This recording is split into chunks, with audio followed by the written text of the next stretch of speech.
Do organisations have the energy for ethics and CSR? A presentation by Marissa Adams.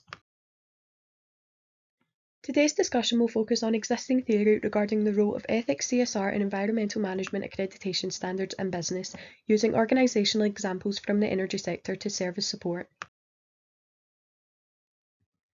Carroll's pyramid of CSR, seen from Figure 1, conveys that ethical organisations act in the right way based on regulations and expectations from stakeholders, such as consumers and the law, whereas those that practice CSR go beyond what is morally and legally required of them to fulfil their duty to society.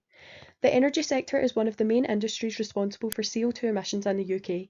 Stakeholders therefore agree it is the sector's duty to minimise the damage they create.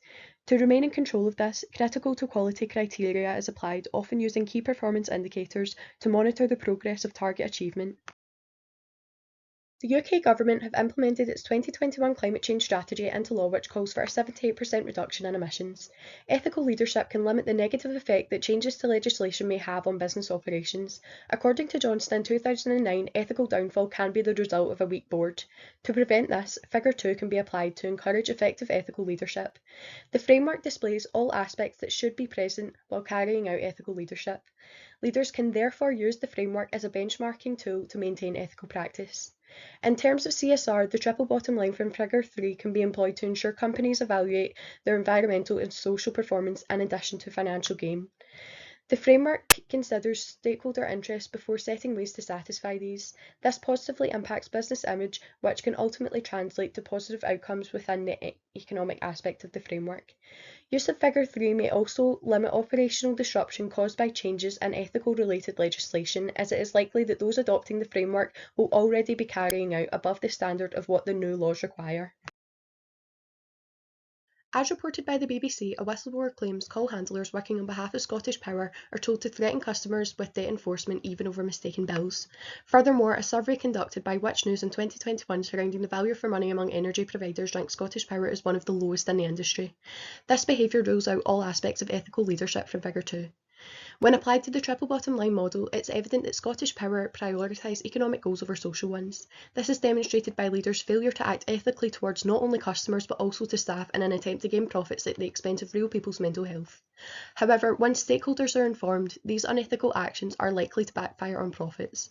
For one, consumers aware of the abuse of power will lose trust in the business and likely switch to another provider, leading to lost profits and decreased market share. Furthermore, it is possible that employee turnover will increase, meaning a portion of profits will be set aside for the rehiring and training of staff.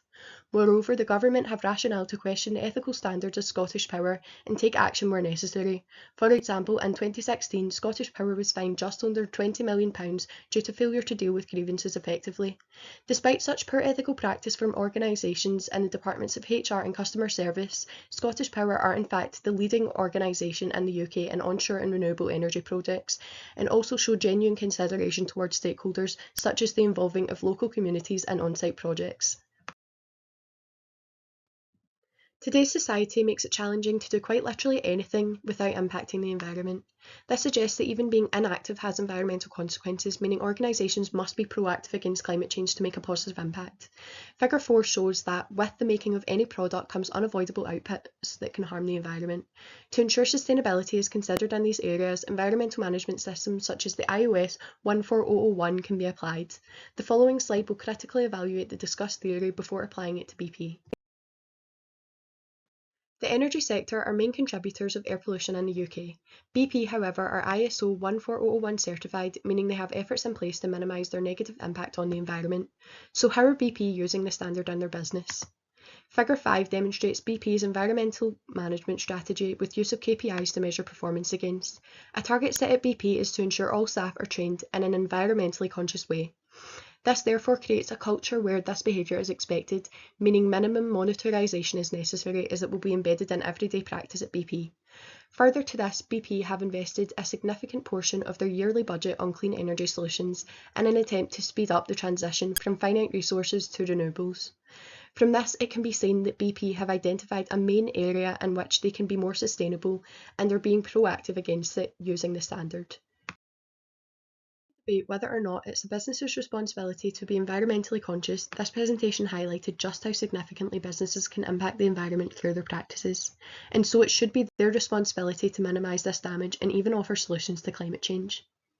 In today's business world, failure to comply with new sustainability efforts can lead to business irrelevance, as it is of huge importance to stakeholders.